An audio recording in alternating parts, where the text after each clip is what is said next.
아주 내용이 너무 와닿습니다. 그럼에도 불구하고라는 제목으로 같이 말씀의 은혜를 받고자 합니다. 모든 시편은 시잖아요. 모든 시에는 시인의 생각과 관점이 들어 있습니다. 곧 시인이 그 시를 쓰게 된 동기와 배경 그리고 강조점이 깔려 있어요. 그것을 보지 않고서 독자 입장에서 느낀 대로만 감상하면 그 시를 제대로 사실 이해하기가 쉽지 않습니다. 시편 55편은 다윗이 그 아들 압살롬의 반역을 배경으로 하는 시예요. 가장 슬픈 시죠. 그 중에서 특히 친구 아이도벨의 배신을 그 배경에 깔고 있어요. 다윗의 친구들은 대개 그와 목숨 건 고락을 같이 함께했던 아둘람의 친구들이에요. 굉장한 거죠. 후에 다윗 정부의 건국 공로자들이 바로 이 아둘람에서 같이 고생했던 그 친구들입니다. 이들은 건국의 개척자들로 마치 비유하자면 모택동의 그 장정에서 함께했던 홍군, 붉은 군대와도 같아요. 예를 들자면 그 얘기를 잠깐 할게요. 장개석의 국민정부군의 공격을 피해 모택동의 홍군은 1934년 10월 17일 10만 명의 병력으로 장정에 나섭니다. 장정은 긴 여정이잖아요. 말이 장정이지 사실은 일방적인 도주와 패주한 거예요. 모택동 홍군의 장정은 당시 소비에트를 이루고 살았던 장시성에서부터 남방에 거기서 시작되었습니다. 그들은 정부군에게 장개석군에게 일방적으로 밀렸어요. 그 이유는 장개석의 국민당 정부는 미국의 지원을 받아서 무기가 현대화됐고요. 또 전 국민의 압도적인 지지를 받았던 거예요. 반면 모택동의 홍군은 어디예요? 지방의 일부 농민들에게서만 환영을 받았어요. 그렇게 쫓기던 모택동의 홍군 일행은 마침에 360일 만인 그 다음에 1935년 11월 7일 산시성의 연안이라고 하는 조그만 동네에서 장정을 마칩니다. 장정을 이렇게 마치기까지 그 잠깐 기록을 보면요. 출발할 때 10만 명이었어요. 근데 연안에 도착해서 쭉 인원을 세보니까요. 8천 명 남았어요. 8천 명. 1년 만에 8천 명으로 완전히 망한 거죠. 참혹한 패배입니다. 이들은 이 대장정을 무려 12,500km, 한국에서는 상상이 안 되는 이 거리잖아요. 12,500km를 그들이 간 거예요. 12,500km를 걸어가는 도중에 보세요. 11개의 성을 가로지르고 18개의 산이 아니라 18개의 산맥을 넘었으며 24개의 강을 건넜어요. 자, 그런데 8천명밖에 안 남은 건 뭐예요? 완벽한 패배잖아요. 그러나 저들은 이렇게 쫓겨간 그 연안에서 중국 공산화의 신화를 써 내려가는 겁니다. 그렇게 해서 탄생한 나라가 바로 지금의 공산화된 중국이잖아요. 이때 모택동과 함께했던 혁명의 동지들은 정말 많아요. 그 중에서도 여러분들 아실 거예요. 류속이, 주울레, 강청, 인표, 뭐 이런 또 팽도와 뭐 하여튼 이들의 전공은 중국의 붉은 별이라고 불릴 정도로 전공이 대단한 겁니다. 인민군 정규군인 팔로군이라고 했어요. 팔로군의 115사단장 출신 인표. 인표는요, 얼마나 대단한 친구였냐면, 모택동이, 저 친구를 보면, 그 앞에서 열등감을 느낄 정도로 대단한 친구가 인표였어요. 그래서 누구든지 전부 다 앞으로 모택동의 후계자는 인표라고 이렇게 얘기할 정도였습니다. 인표는 지략과 용맹성, 또 모택동을 우상화시키고 공산 중국의 토대를 세우는데 아주 탁월한 공을 세웠습니다. 인민의 지지도 면에서도요, 모택동을 능가할 정도로 그는 대중의 그 지지를 받았습니다. 하늘 아래 두 개의 태양이 없다 그러잖아요. 그래서 모택동이 이렇게 떠오르는 인표를 사방으로 견제합니다. 이렇게 위기감을 느낀 인표가 결국은 반기를 들고 모택동을 제거하려다가 발각돼서 도망갑니다. 공군인 아들과 함께 비행기로 소련으로 도주하는 도중에 몽골에서 모택동에 의해서 격추당합니다. 그래서 죽어요. 인표의 배신이 모택동에게 준 충격이 얼마나 컸던지 모택동은 인표를 중공의 제1대적으로 선포한 거예요. 제1대적이 미국도 아니고요. 일본도 아니고요. 바로 인표였어요. 인표와 함께 중공 대적의 또 하나의 인물이 누굽니까? 바로 공자예요. 공자. 이 두 사람이 모택동에는 가장 큰 적이었어요. 그래서 중국의 현대사를 보면요. 대약전 운동 있죠. 그다음 문화혁명 있죠. 그리고 비림비공운동. 비림비공운동이에요. 비림비공은 뭐예요? 인표를 비판하고 공자를 비판하는 운동이에요. 그 정도로요. 인표에 대해서 모택동이 두려워했던 겁니다. 자, 배신감이라는 게 바로 이와 같은 거예요. 다윗에게 있어서도요. 다윗에게 있어서 아히도벨은 어떤 사람이었냐면 바로 모택동의 인표와 같은 그런 자였습니다. 사울 왕에게 그렇게 함께 쫓겨다니면서도요. 아히도벨은 변치 않는 충성심과 지력으로 다윗을 도왔어요. 둘은 친구 관계를 넘어선 아예 전우였습니다. 서로를 의지하는 신뢰의 상징이었어요. 이런 관계를 먼저 깬 자가 사실은 아히도벨이 아니에요. 목숨을 걸고 사선을 넘은 동지인 아히도벨과 신뢰를 먼저 깬 것은 바로 다윗이에요. 참 이게 슬픈 얘기입니다. 이게 사울이 블레셋에 의해서 제거된 후에 다윗은 후임으로 이제 왕위에 올랐어요. 그 사건은 사울에 대한 하나님의 심판이잖아요. 다윗이 왕위에 오른 후에도 주변 국가의 전쟁은 계속되었습니다. 곧 국경을 확정해야 되고요. 땅을 넓혀야 되고요. 그 다음에 중앙 집권 체제를 안정화시키려고 하는 다윗의 의도 때문이었습니다. 이렇게 나라를 안정화시켜 나가는 도중에 그만 다윗이 큰 범죄를 저지른 겁니다. 곧 나라의 젊은 충신 우리야 장군의 아내 밧세바를 겁탈한 겁니다. 보세요. 이 지금 밧세바 얘기는요 계속 나와요. 얼마나 이 죄가요. 얼마나 우리는 그냥 잠깐 읽고 넘어가지만요. 이 죄가 끼친 이 죄의 화근은요 말로 다 할 수 없는 거예요. 이는 얼마나 사악한 범죄입니까? 다윗의 이 죄가 얼마나 하나님의 마음을 아프게 했던지 성령께서는 다윗의 그 범죄를 다윗의 그 혁혁한 공로에도 불구하고 하나도 남김없이 전부 다 기록하게 한 거예요. 성령께서요. 성령은요 그냥 대충 넘어가지 않으셔요. 밧세바가 결혼했기 때문에 우리 아내라고 표시하지만 결혼 전에 어떻게 표시합니까? 결혼 전에는 친구 아히도벨의 손녀이며 엘리암의 딸입니다라고 그렇게 표기되는 그런 귀한 딸이에요. 곧 밧세바는 다윗의 친구인 아히도벨의 손녀예요. 친구의 손녀예요. 친구의 손녀면 결국은 자신의 손녀잖아요. 그런 어린 소녀를 그는 겁탈한 거예요. 이런 죄가 어디 있어요? 정말 인두겁을 쓴 파렴치한 인간이잖아요. 인간으로서 더할 수 없는 최악의 범죄자가 바로 다윗이잖아요. 근데 이런 것을 자꾸 감추고 얘기를 안 하는지 모르겠습니다. 물론 우리가 데이베 때 설교하기 곤란하지만 이 밤중엔 얘기할 수 있잖아요. 그런 반인륜적인 범죄를 벌이고 이후에 다윗은 그것을 감추기 위해서 아주 치졸한 행동들을 해요. 그러다 끝내 우리아를 죽이기에 이르렀습니다. 정말 저 사람이 성경에 그 다윗이 맞나 할 정도예요. 정말 다윗이 저 정도밖에 되지 않는 인간 이하의 잡놈인가 하는 생각이 다 들 정도입니다. 어떤 소설보다도 선정적이고 추악한 내용이에요. 읽을 때마다 분노해요. 아히도벨은 목숨을 함께했던 친구에게서 정말 사악한 선물을 받은 격이잖아요. 아히도벨 입장을 한번 봐보세요. 이 사건의 여지는 다윗의 회개로 마무리되는 것 같이 보였어요. 아니요. 하나님은 다윗의 죄에 대한 회심과 회개를 받아주셨어요. 하나님 받아주셔요. 그러나 다윗은 아히도벨과 그의 아들 엘리암에게는 제대로 사과하지 않은 겁니다. 왜요? 곧 하나님께 속죄는 요청하였지만 이웃에게는 그 당사자에게는 속건하지 않은 거예요. 속건죄라는 거는 레위기 5대 제사장 속건죄는요 성물에 대한 범죄, 물건에 대한 범죄, 하나님의 계명을 어긴 것에 대한 범죄, 또 다른 사람의 재물에 피해를 준 범죄에 대해 하나님께 용서를 비는 예배입니다. 그리고 그 당사자에게 5분의 1을 원금의 5분의 1을 더해서 배상하는 거예요. 이것만 있는 줄 아세요? 속건죄가요? 속건죄에 아주 여기 무서운 죄가 있어요. 뭐가 있냐면요 성적인 범죄가 들어가요. 이게 무서운 거예요.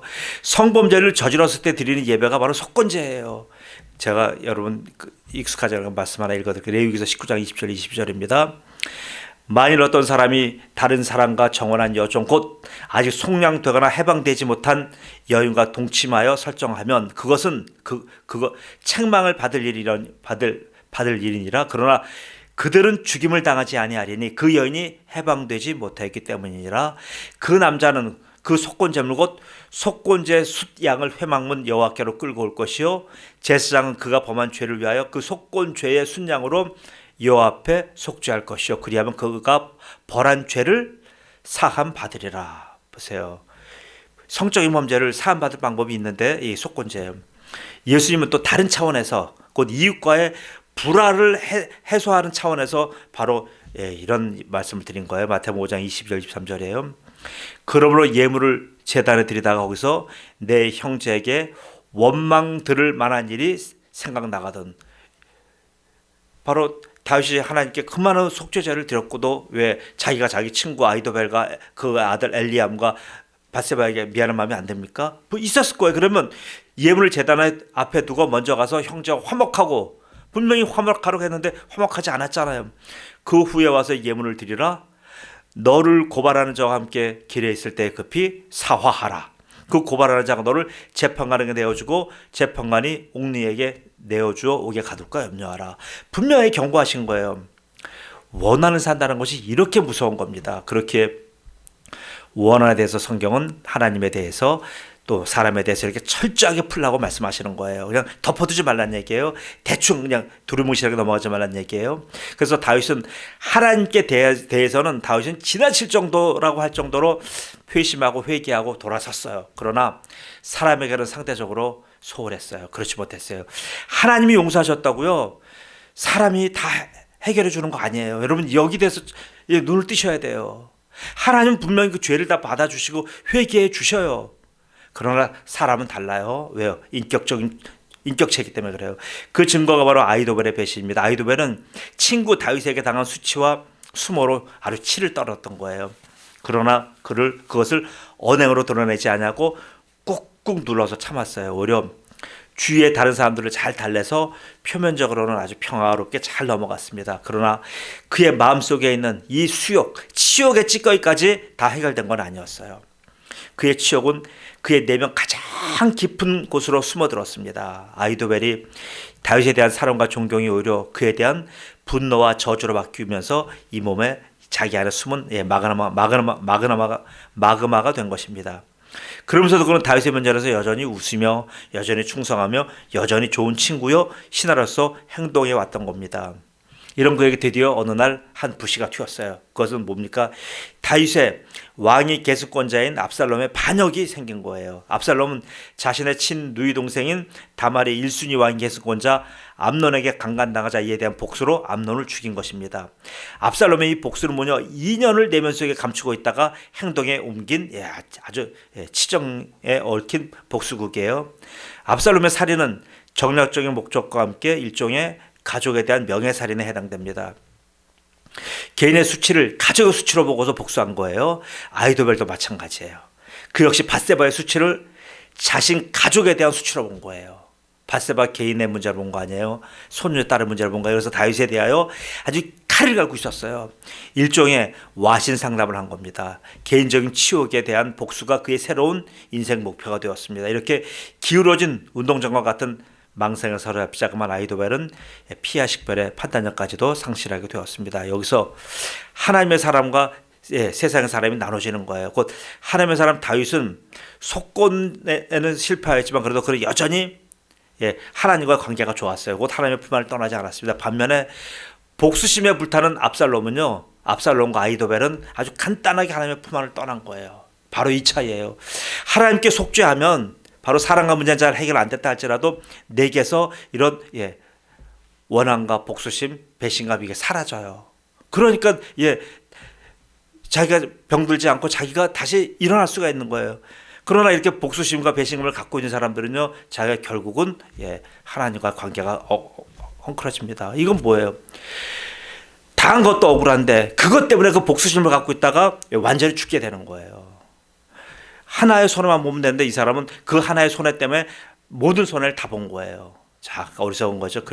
그래야 그들 내면에 계속 복수심을 계속 이렇게 키웠던 겁니다. 드디어 이게 압살롬과 아이도벨은 이 악의 축들이 드디어 뭉치게 되는 사건이 있었어요. 저들은 그래서 그 사건 때문에 다윗에게 복수의 칼을 갑니다. 그들은 저렇게 함께할 그런 압살롬과 아이도벨은 그렇게 절친한 사이가 아니에요. 그러나 저들은 다윗에게 복수한다는 거 한 가지에 꽂혀서 둘이 연합하고 합동하게 된 겁니다. 분노로 무장한 연합 세력은요, 다윗이 얼마나 놀라요. 그 세력을 보고요. 그렇지만 여기서는 어떻게 돼요? 다윗은 늘 걱정했을 거예요. 늘 우려했을 거예요. 이거 어떡하나? 두려운 것 마음도 있고 걱정도 있고 하는데 결국 그런 일이 터졌잖아요. 그러니까 다윗은 거기서 사람이 여기서 달라지는 거예요. 다윗이 하나님 앞에 제대로 회개했다는 얘기가 여기서 나와요. 다윗은 저들을 상대할 때, 압살롬과 아히도벨을 상대할 때 하나님의 방법으로 저들을 상대한 겁니다. 곧 저들에 맞서서 같이 전쟁하지 않아요. 같이 무기를 들지 않아요. 오히려 피합니다. 예루살렘 성을 다 내주고 자기가 도망자로 도망가는 거예요. 다윗이 저들에게 진압할 힘이 없어서 그렇습니까? 아니에요. 다윗은 이 사태가 결국 자신의 죄의 결과 하나님의 심판이라고 자기는 보았기 때문에요. 그것을 겸하게 받아들인 거예요. 그래서 저들과 같은 방식으로 똑같이 대응하지 않은 겁니다. 오히려 하나님의 선하신 방법대로 전부 다 순응하면서 저들을 선대한 거예요. 저들이 때리면 맞고 저들이 쫓아내면 도망가고 그랬어요. 그래서 도망가고 회개하고 또 죄를 토설했습니다. 아무리 저들에게 화가 난다 할지라도요, 저들은 직접 무기 들고 대응하지 않았습니다. 오히려 하나님께 어떻게 됐어요? 이 모든 사실을 이렇게 기도하고 고백한 거예요. 하나님, 제가 이래요 지금. 그런 내용의 시가 바로 오늘의 본문 시 55편이에요. 이런 시가 여러 개 있지만 오늘 55편이 그런 시입니다. 그렇게 저들에게 당한 서름과 고통을 다 토설한 후에 저들에 대한 하나님의 의로우신 판단을 요청하는 거예요. 이게 바로 이거예요. 자기가 갚지 않고요, 하나님이 중재자가 되어주셔서, 하나님 심판자가 되어주셔서 우리 둘 간에 있었던 이런 일을 하나님 다 보셨잖아요. 하나님, 이 둘 문제를 중재해 주십시오, 그런 거예요. 그리고 나서 자신의 태도와 입장을 밝힌 내용이 오늘 아까 읽었던 본문 시편 55편 22절 23절이에요. 그의 복수는 뭐예요? 다윗의 복수는 오히려 기도예요. 멋있잖아요. 다윗의 기도는 복수입니다. 그의 징치는 오히려 하나님에 대한 의지와 신뢰예요. 곧 그의 결론은 오직 하나님을 의지하는 겁니다. 로마서 12장 10절에서 20절 이렇게 말씀합니다. 아무에게도 악을 악으로 갚지 말고 모든 사람 앞에서 선한 일을 도모하라. 할 수 있거든 너희로서는 모든 사람과 화목하라. 내 사랑하는 자들아, 너희가 친히 원수를 갚지 말고 하나님의 진노하시면 받기라. 기록되었으되 원수 갚는 것이 내게 있으니 내가 갚으리라고 주께서 말씀하시니라. 내 원수가 줄이거든 먹이고 목마르거든 마시게 하라. 그리함으로 내가 숯불을 그 머리에 쌓아놓으리라. 악에게 지지 말고 선으로 악을 이기라. 보세요. 바로 이것입니다. 사랑하는 백성도 여러분, 우리는 다윗처럼 미숙한 자들이에요. 그래서 다윗처럼 우리는 여러 실수를 할 때가 있어요. 그러나 그런 실수와 넘어짐에도 불구하고 우리는 뭐예요? 주저앉지 않잖아요. 그럼에도 불구하고 우리는 오히려 하나님께 무릎을 나아가잖아요. 그리고 사람들에게 대해서는 우리가 속고라는 심정으로 우리가 다가가고 먼저 손 내밀고 겸손하게 머리 숙이잖아요. 왜요? 왜? 사랑과 풀어야 되잖아요. 사랑과 원한이 맺혀 있으면요, 하나님과의 이 신앙생활이 너무나 힘들어지는 거예요. 우리가 지은 죄에 대해서 하나님께 속죄하듯 사람에게도 속거려야 됩니다. 그리고 우리가 다시 와신, 누워가지고 일을 갈거나 상담, 쓸개를 막 빨아가면서 그 원한과 분노를 키워나가는 거 아니에요. 곧 악으로서 저들을 대하는 것 아닙니다. 내가 감당할 것은 끝까지 감당해야 돼요. 왜? 내 잘못이니까. 내가 잘못해서 상대가 나한테서 그렇게 원한을 갚는다. 그러면 풀 때까지 참아줘야 되는 거예요. 독일과 일본의 차이가 그건 거예요. 독일은 홀로코스트를 지금도 계속 사죄해요. 일본은 안 해요. 그 차이가 뭡니까? 그래서 빌리브란트 한 얘기가 있어요. 상대가 그만 됐다고 할 때까지 사과하라 이거예요. 계속 사과하는 거예요. 일본은 안 그래요. 일본 사람의 기질은 안 그래요. 사과 안 하잖아요. 그러니까 상대가 이제 좀 그만 좀 해요. 이제 좀 지나간 거. 그럴 때까지 사과하라 이거예요. 자, 그건 감당해요. 상대가 용서해 줄 때까지 언제나 머리 숙여야 되는 거예요. 죄 한 번 짓고요, 평생 머리 숙여야 돼요. 이게 죄가 이렇게 무서운 거예요. 이게 뭐예요? 죄 한 번 짓고 평생 동안 그의 사람들 보고 계속 머리 숙여야 됩니까? 근데 사람들은 그렇게 안 하잖아요. 제대로 속건을 하지 않기 때문에요, 원한과 배신감과 분노가 그 사람들한테 자리 잡게 되는 거예요. 그러니까요, 대를 이어 싸우게 되는 거잖아요. 이런 분노가 분노를 물고 이런 소설과 영화가 얼마나 많아요. 하나님은 용서하시고 다 잊으셔도요, 인격체인 사람들은 그렇지 않아요. 그래서 성경은 뭐라고 합니까? 성경은 죄는 그래서 모양도 버리라고 한 거예요. 너무나 살기 힘드니까. 하나님이 용서해 주셔도요, 인간관계가 풀리지가 않아요. 그러니까 죄 한 번 지면 이렇게 고달픈 거예요. 우리는 다윗을 통해서 이런 걸 봐야 되는 거예요. 저는 하나님의 귀한 백성들이 이밤 오신 여러분들이 이렇게 죄에 연루되지 않기를 저는 고대합니다. 왜요? 저 인생 살아봤잖아요. 죄는 너무나 더럽고요, 너무나 추한 거예요. 그래서 찬송가도 있잖아요. 더럽고도 흉악한 죄, 이렇게 표현하잖아요. 죄에 한번 엮이면요, 헤어나오기는 쉽지 않아요. 특별히 사람과 연관된 죄는요, 하나님이 용서하지 할지라도 내가 잊어버리고 싶어도요, 상대가 잊어버리지 않아요. 또 목격자가 계속 얘기해요. 미치는 거예요. 그 죄의 저주에서 벗어나기는 정말 쉽지 않아요. 그러니까 많은 사람들이요, 자살을 택하잖아요. 이것 때문에요. 그래서 저는 이 밤에 나오신 성도 모두가 다 죄를, 날카로운 칼 있잖아요. 칼에 서 있는 날처럼 저는 그렇게 여기시길 저는 간구합니다. 죄가 딱 죄성이 들면요, 이거는 나를 찌르는 예리한 칼이다라고 생각하셔야 돼요. 저 칼이면 베이면요, 바로 날아간다라고 생각해야 돼요. 죄에 대해서 여러분 감각 없는 자처럼 전 살지 않기를 저는 기도합니다. 죄는요, 맹수예요. 하이에나고요, 사자예요. 죄를 맹수로 보시고 멀찍이 도망하시길 저는 권면합니다. 그러나 그런 대책은 근본적인 대책이 되지 못해요. 정말 근본적인 대책은 뭡니까? 언제 어디서든지 하나님만을 의지하는 겁니다. 믿으십니까? 네, 하나님 의지하셔야 돼요. 그래서 오늘 본문 말씀으로 오늘의 말씀을 마치고자 합니다. 내 짐을 여호와께 맡기라. 그가 너를 붙드시고 악인의 요동함을 영원히 허락하지 아니하시리로다. 하나님이여, 주께서 그들로 파멸의 운동에 빠지게 하시리이다. 피를 흘리게 하며 속이는 자들은 그들의 날에 반도 사지 못할 것이니. 보세요, 단명한다는 얘기예요. 나는 주를 의지하리이다. 보세요, 주를 의지하는 자는 늦더라도, 그리고 살면서도 여러 가지 힘들다 할지라도요, 해결돼요. 편안해져요. 평강이 와요. 저는 그래서 모두가, 이밤 오신 모두가 다 이런 평강의 성도이시기를 예수 그리스도로 축복합니다. 아멘. 박성희 집사님 나오십니다.